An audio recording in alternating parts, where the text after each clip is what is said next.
This is Profit from the Inside with Joel Block.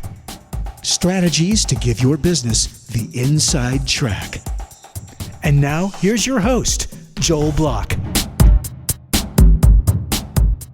If you're a nonprofit, what's the fastest way to raise big money?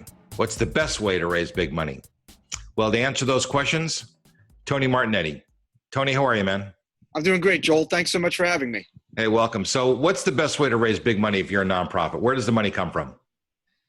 Big money comes from estate plans, estate and retirement plans, and that's the niche of fundraising that I work in. We call it planned giving, and I'm happy to talk all about it. Well, we will get to it. Why don't you first just tell us, just give us some landscape. Beside planned giving, what other ways are there that money comes into organizations? Lots. Yeah, broad spectrum. Look, broad spectrum. Give us the basics. At the most basic level, it could be something like text to give, $5 for an emergency. Could be your annual fund. Most nonprofits do that at the end of the year. Your annual appeal. That could be gifts from $50 to $5,000, depending what people are capable of giving each year. Then, of course, you have your major donor programs. Those are still geared toward individuals. That's what I'm talking about so far is individual giving. Major donors can be very valuable to a campaign, can get you through difficult times because they're so committed to your organization. Then there's planned giving, which we're going to talk about. Then, of course, you can get money from foundations, corporations. There's earned income. It could be fees for services. It could be government grants. Lots of different sources. So here's what I hear, and I've got, listen, I don't have your background, but I was the chairman of the board of the Los Angeles Boys and Girls Club, which is a pretty good sized club in Los Angeles. Awesome. I always admire board members. You know what? It was a wonderful experience. And then I've moved now onto another a business association, nonprofit, a national board. So, I am involved and I do commit my time to these things because I believe in them. Exactly what you're talking about. You do what you believe in, right? Yeah. But what I hear is that everything except for planned giving sort of sounds like you're always scrambling for the next dollar. I mean, there's all there. The things are transactional. They're not like subscription. Subscription is like planned. You know exactly what's going to happen. So, that would be in business. But in your world, there are transactional things where you're asking people for money, and then there's planned, which is you can count on it at a certain time in the future. Is that right? Yes, it is. Planned giving, that you're in someone's estate or retirement plan. Now, what you don't know is when that person's going to die, which is when the cash comes to you. But planned gifts can largely be counted on. And then there are always those people that just will never tell you that you're in their estate plan. So you need to be constantly asking. You need to be out promoting the idea because you just don't know when people are going to drop you into their will or their life insurance policy. And Joel, you made a point about transactional, and I want to look at it the other way around and say that relationships, that's the key to big money fundraising.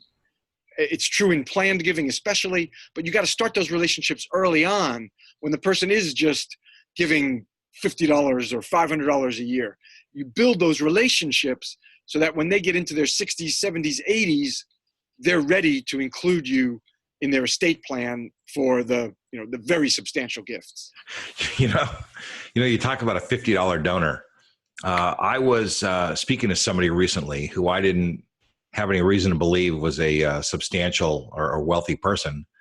And they confided in me because they were asking for some advice about some holdings that they had that I was quite surprised were very substantial. So you can't always tell, what's going on. People, they may do $50, but they may have an awful lot tucked away that you don't know about. And I imagine you can't tell. And so the relationship thing, that's kind of how you find out as you get to know more and more. That's kind of where it turns, right? Absolutely true. Yeah.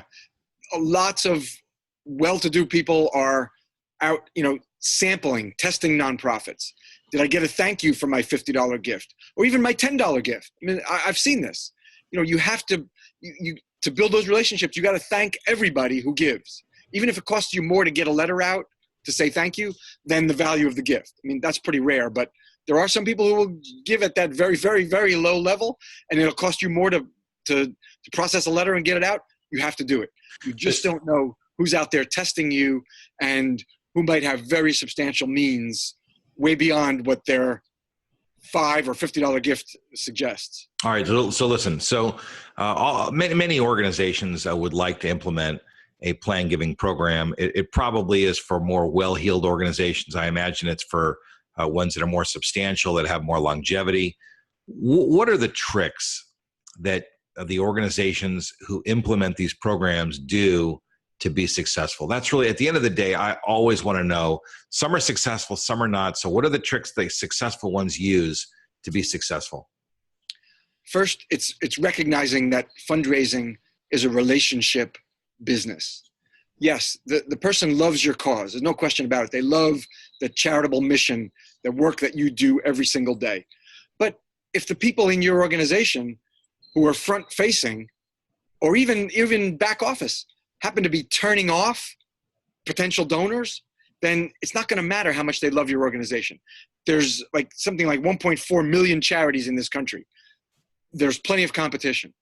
People who love your organization but get turned off relationship-wise will find another organization that does substantially the same work you do or exactly the same work you do, or they'll just turn to another cause. So you need to recognize this is a relationship-based business. And then, from there, you can flourish. I mean, I've had opportunities where we were talking about an estate plan gift, a gift in someone's will, or maybe something more sophisticated, and they got so turned on by the idea that it became a lifetime gift. They took the same amount of money and put it into a lifetime gift. They wanted to shake the hands of that scholarship recipient. They didn't want it to be funded after their death. Oh, they wanted to see that smile on the beneficiary's face. They wanted to meet them. That's the kind of grand slam. I mean, it's not even a planned gift anymore. It's a lifetime gift. It got converted. The conversation got converted because of the relationship I had with the donor. So because of that, you're able to find out information about them, what they really wanted. And they may not be able to articulate it because they don't know how to say the words until you ask them the questions, I imagine.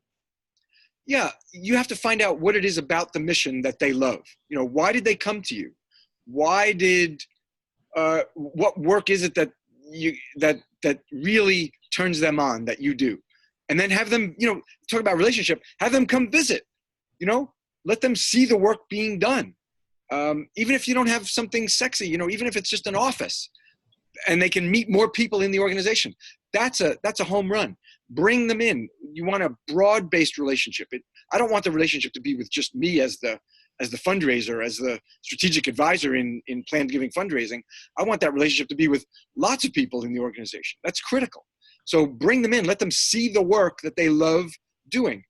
And another thing that's key to relationships, don't only be talking to people when you want their money.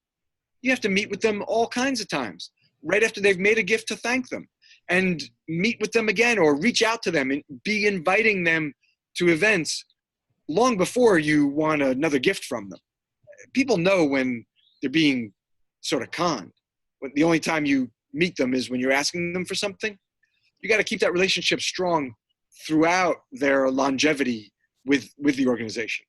We always found at the Boys and Girls Club that we would invite corporate sponsors and people, and then we'd bring in the kids and they would do a little show, or we'd bring them to the club. We'd let them see what the kids do, and they would fall in love with the kids, and that would really the sale would almost close itself. Now, these weren't the planned giving deals that you're talking about, but the similar planting of the relationship and kind of getting it to take root.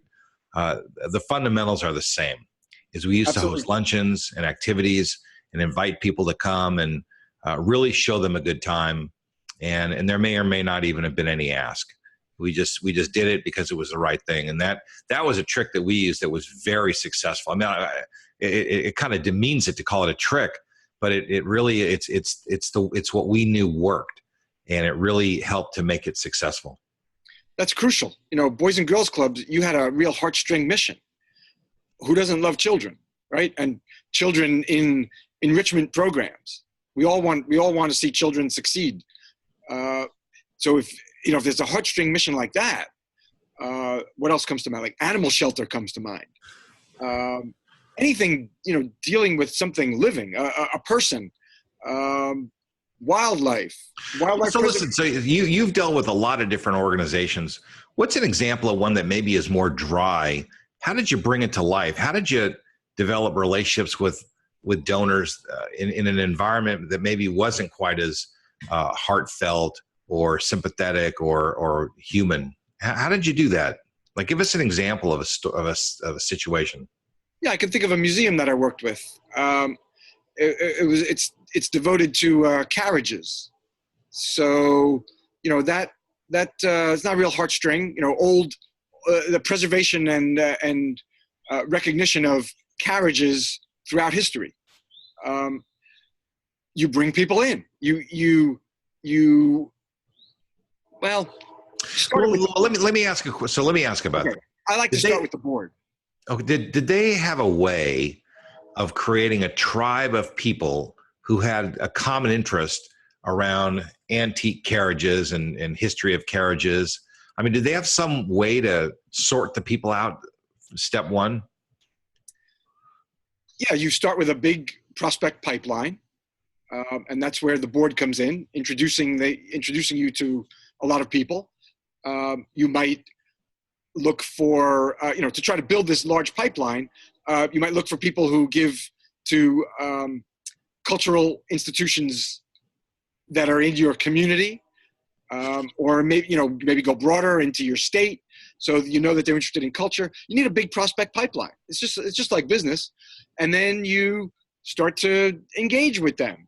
Well, but the difference is that in business, it's what people need. In fundraising and nonprofit, it's what people like. Yes, what they love. Yes, love. Right. Like so it's really, they're different. So, I mean, like there are people who love trains. They love, I don't know, archaeological sites. There are different people that have interest in different things. So is the trick to figure out what people are out there that like the thing that you're working on, and how do you start doing that? Well, that's one of the tricks. We wanted to focus today on one trick, and I chose relationships because relationships transcend donors, volunteers, board members, employees, potential donors. But yeah, another trick is finding enough people to have a big enough prospect pipeline that you're going to be successful in your fundraising as you cultivate them and move them through the pipeline. Right. So the reason their interest. And the reason I was bringing up that question is because that's where the pipeline comes from. If you could find people that are interested in the topic, then you can kind of start working that pipeline and figure out which ones you can develop those relationships with that get bigger and which ones are going to stay small and transactional.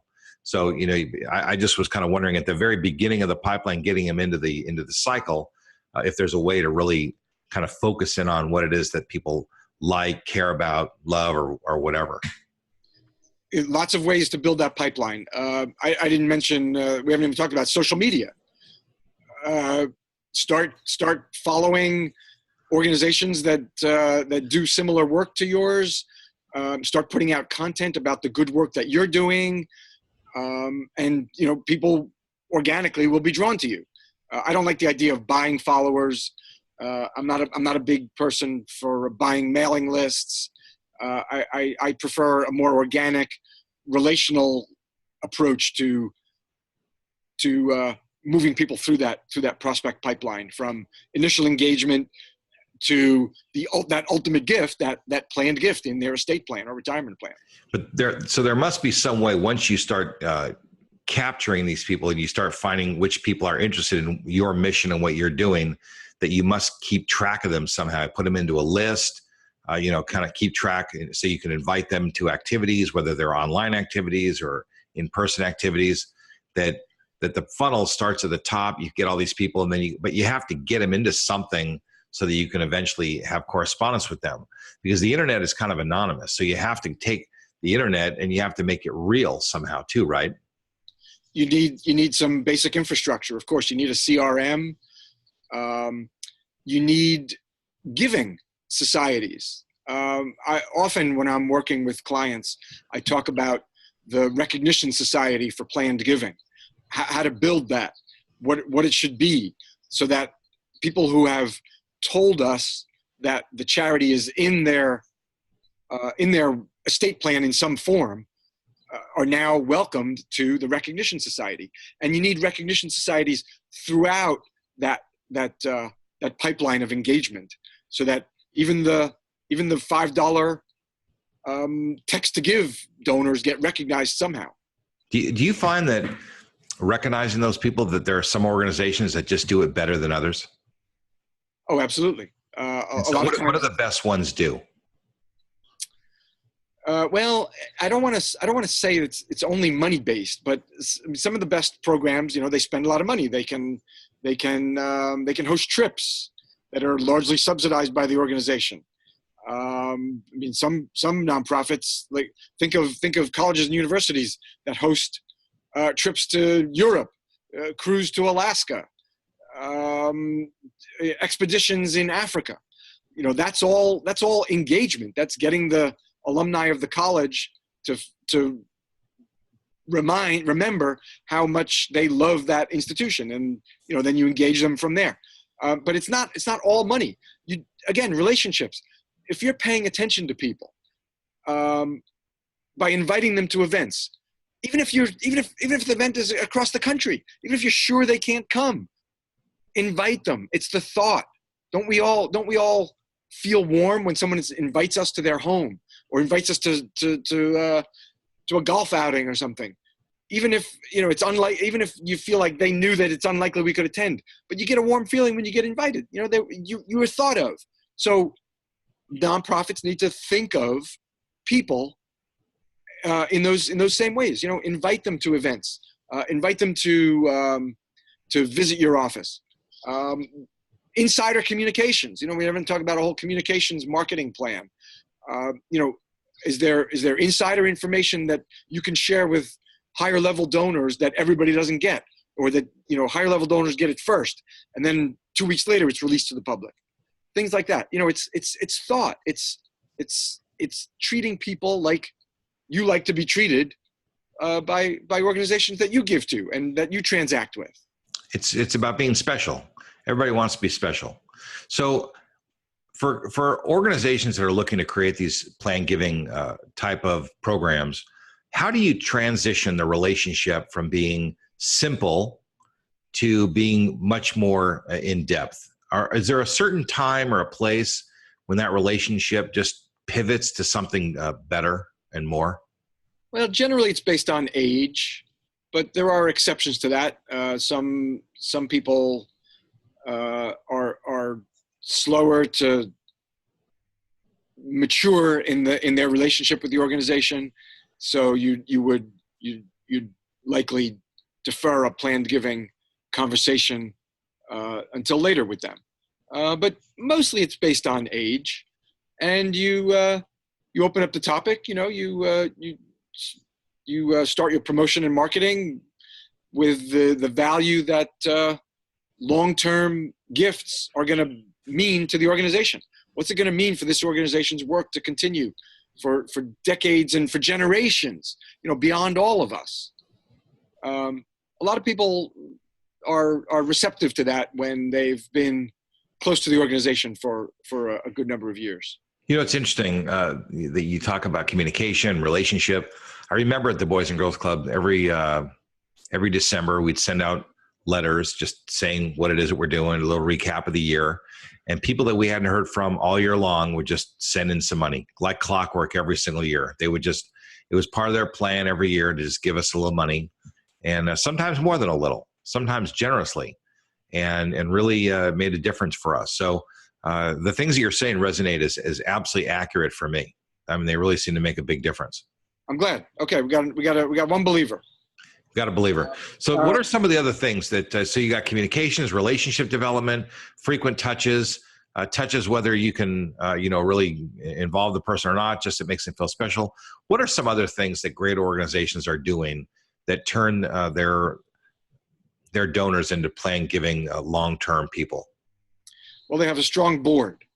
You need to have board commitment to your planned giving program. I always look for that and encourage it with clients. often as the outsider, encouraging planned gifts across the board. I like to see 100% participation in the board. I can. But that 100% participation. That means, just for clarification, that means that they're all giving too. That's the objective. They're all in. They all have the organization in their estate plan or retirement plan in some form. Yeah. And often, as the outsider, I can move the needle to make that happen. When even the CEO and the head fundraiser, are not able to get traction there. So that board commitment, that's critical. How do you talk about having a committed board, having a really good board? Larger, well-funded organizations have their pick of the litter. They can pick who they want to be on their board. How do littler organizations go about getting really good, committed board members? Love of the mission. You have to start finding people who love the work that you're doing. And if they have an expertise that you might need on your board or might want on your board, or even if they don't, I mean, I'm not saying everybody has to contribute their talent in whatever profession they're in, but if it's someone that has an expertise that you're looking for and they love your mission, then you start to engage them a little more. They get a little extra touch. They get some FaceTime with more employees and with the CEO and other board members. When you're talking about recruiting board members, your existing board can be valuable there. Who else do you know that might love our work so much, or that they do love our work, that they might be interested in? Because we've got some people who are rotating off the board. Typically, board terms last maybe 3 to 4 years, and maybe you can renew if you're up for that. But there should be some pretty regular turnover in a board, and your existing board is a great tool for recruitment. When I was chairman, one of the decisions that I made very deliberately is I would not allow us to just take anybody who wanted to be on the board onto the board. They had to demonstrate commitment. They had to demonstrate a willingness to work. I actually made them sign contracts indicating what their responsibilities were, because I just didn't want people that could fog a mirror. Just because they could fog a mirror wasn't enough. And before I had gotten there, they had taken on some people that literally they were some warm bodies, and they just put them on the board just to get their numbers up. And you know what? That actually made it harder to recruit good people, because good people come in the room and go, these people aren't doing anything. I don't want to be in a room with nobody doing anything, because I'm going to have to end up doing everything. So that's how I dealt with that. And it seemed to me that it worked really well, that I would rather have a smaller board of committed people than a larger board of just bodies. Makes sense? Contracts with board members are becoming increasingly common, so that both sides know the expectations, right? So you were cutting edge with that. You're right on point too. Lackluster board members will drive potential board members away, because, like you said, nobody wants to be around a board that just rubber stamps and approves minutes. That's the biggest thing they do, is approve the minutes from the previous meeting. You want to find those committed people. I worked with an organization that would put potential board members through multiple interviews on site. They wouldn't go to the person's office or home. They made them sit through, I think it was 3 interviews. That's a demonstration of commitment. People who are not going to come to your office 3 times in a month or 3 times over 6 weeks, maybe don't have the requisite commitment. Move on to something else. What people need to understand is that the organization should not be selling to the board member. The board member should be buying from the organization. In other words, we're not going to convince you to be on our board. You have to tell us why you should be on your board, and we're going to pick you if it's appropriate. And that perspective is really important. And you have to really think hard about that perspective. And one of the things that happened for us is that as we started noticing, there were people who wanted to be involved in decision making, but they didn't want to be on the board. And those people, let's say, were higher level people, wealthier people in the neighborhood. They were influential people in the neighborhood. And we actually created a kind of a layer for them called governors, where they were governors for us. So there was the board, there was above the board, there were these governors that they weren't superior to the board, but they were kind of like privy to what was going on the board, but they didn't have any voting power. Then there were people who wanted to do something like be on a committee, but they weren't board members, and we kind of made them part of an advisory committee. So they were part of the leadership team. I mean, we just kind of figured out ways to involve all kinds of people, but not everybody was a board member. And board members were the ones that were then charged with maybe meeting the people that the governors would introduce us to. So that's the kind of stuff we did. That all goes back to relationships, Joel. That's all very smart. Yeah, you're right. You're treating people who love the organization as humans, and you're giving them, you're showing the organization's humanity by giving them opportunities to be insiders. You're right. Everybody can't be a board member. And I also like the idea of not approaching board members from a scarcity perspective. Like, we need you, we got to have you. No, we have people pitching us to be board members. We're interviewing you. We're checking you out to make sure that you're going to be a strong and productive and contributing board member. So I admire that perspective a lot. But yeah, that, the other point, absolutely true. Absolutely. Good. Well, and listen, we had a fallback. If they couldn't be a board member, there were other things that we could do with them or other places. Because, the one thing you don't want to do, you don't want to take somebody who steps up and says, I want to be involved. They may not be just right to be a board member, but that doesn't mean they're not just right to be something else. So there's kind of a fine line. You want to welcome you when you have these motivated people, knowing everybody can't be a board member. What opportunities can you create for people like that to participate and at a meaningful level? Like, so that board of advisors, that's pretty common. But that board of governors that you described, I've never heard of something like that. Very smart. Create another advisory board. Create a junior board for people who are younger that maybe are future trustees to your organization. Right. You create these opportunities for volunteers to give the love to your organization. When you find these people, you don't want to make them just donors. That's important. Donor is an important relationship, but don't make it end there for people who show a clear passion for going beyond. The main job of these governors was to be introducers to new friends of the club. I mean, they know people, and wealthier people who are their friends, they tend to be like them, right? They tend to be more wealthier people. So that's how we kind of network to people that could be helpful to us. And I work with a soup kitchen that has, these terrific volunteer opportunities. Thousands of people are wanting to sign up to serve food. So much so that you have to go online, you have to reserve months in advance to be a part of this soup kitchen. The serving team, and then companies buy into that. So a whole office will reserve a day months in advance, and they'll do some fundraising around that. That's a natural one, a soup kitchen. But I would say, look for opportunities to engage volunteers in meaningful ways. Can they be mentors maybe to younger people in your organization? Can they, do they have an expertise? I mentioned that before. Do they have an expertise that maybe you need some help with, that you could pick their brain and get them to do some volunteer work around that? Look for strategic, meaningful ways. I mean, we don't want people wasting their time, because we can all see right through that. But meaningful ways to engage these passionate people beyond donors, and that's showing the humanity of your organization. That's building those strong relationships. Well, you know what? No matter which strategy, every one of these strategies come back to people, and people come back to relationships. And I can see why that's at the top of your pyramid. Relationships is the whole name of the game.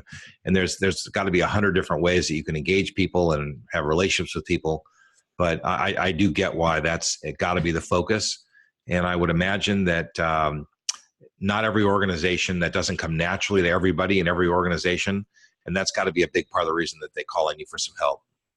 Look, you build these relationships throughout the life cycle, the term of a volunteer and a donor, and you are going to have a big prospect pipeline for planned gifts. And that's the work that I do.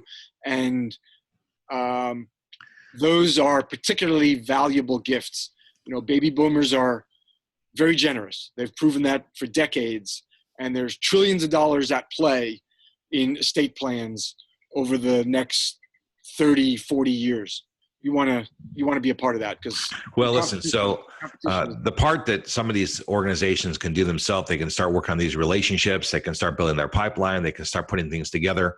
I imagine the place where they need some help from an expert like you is when it comes time to actually structuring the planned giving arrangement. So why don't you let everybody know, how can they get a hold of you? Because that's probably a place where they really, you can't make that up as you go along. You really have to probably get some guidance to get it done right. And there's probably a proven methodology. In my business, there are proven methodologies, and you don't really want to make stuff up that is outside the framework. So why don't you let everybody know how to get a hold of you, and hopefully we can make some matches here. That's cool, Joel. Thank you. TonyMartignetti.com. You'll see how to spell my name on Joel's podcast. TonyMartignetti.com is the place to find me. Tony at TonyMartignetti.com if you want to email me directly. Love to talk to you about planned giving and its value for an organization that you might be a part of. And we'll make sure that your contact info is part of the show notes. So listen, man, thank you very much for sharing. If you want to get the inside track on raising money for nonprofits, no doubt about it, start with the relationship and move them through all the way till you get to the top of the pyramid, which is that planned giving arrangement. But valuable, insightful, and thoughtful. So thank you very much, and keep doing the good work that you're doing, because the organizations that you help are really benefited by this. And listen, it goes a long way. So thank you very much. Thank you, Joel. Thanks for having me as a guest. Appreciate it. We'll be in touch. You've been listening to Profit from the Inside with Joel Block. Strategies to give your business the inside track. For more insights and to learn more, visit joelblock.com.